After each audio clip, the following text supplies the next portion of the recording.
मुंबईमध्ये सामान्य जो आमचा मराठी माणूस आहे, सामान्य माणूस आहे, मुंबईतला गरीब माणूस आहे, त्या सगळ्यांना घरं देण्याचा प्रयत्न आपण करतो.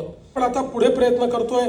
अभ्युदय नगर असेल, आदर्श नगर असेल किंवा मोतीलाल नगर असेल, पंजाबी सिंधी कॉलनी आहे, GTB नगर आहे, SVP नगर आहे, अशा कामाठीपुरा आहे, अशा सगळ्या हे जे काही जुने एरियाज आहेत या सगळ्याचा पुनर्विकास करून लोकांना आज जे काही त्या ठिकाणी अडचणी सहन कराव्या लागतात त्याच्याऐवजी त्यांना त्यांच्या हक्काचं घर मिळालं पाहिजे, ते मोफत मिळालं पाहिजे. अशा पद्धतीनं आपला जो गरीबात गरीब माणूस आहे, मध्यमवर्गीय, त्याचा विचार आपण करतोय.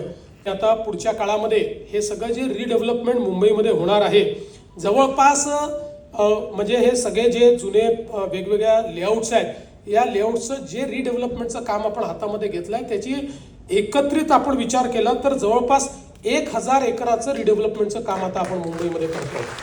त्यामुळे मोठ्या प्रमाणात मुंबई जी आहे ती या ठिकाणी बदलणार आहे.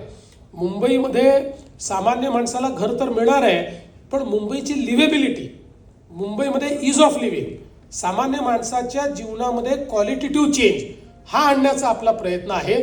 आणि त्या दृष्टीने खऱ्या अर्थानं आपलं हे सगळं काम चाललेलं आहे. आणि म्हणून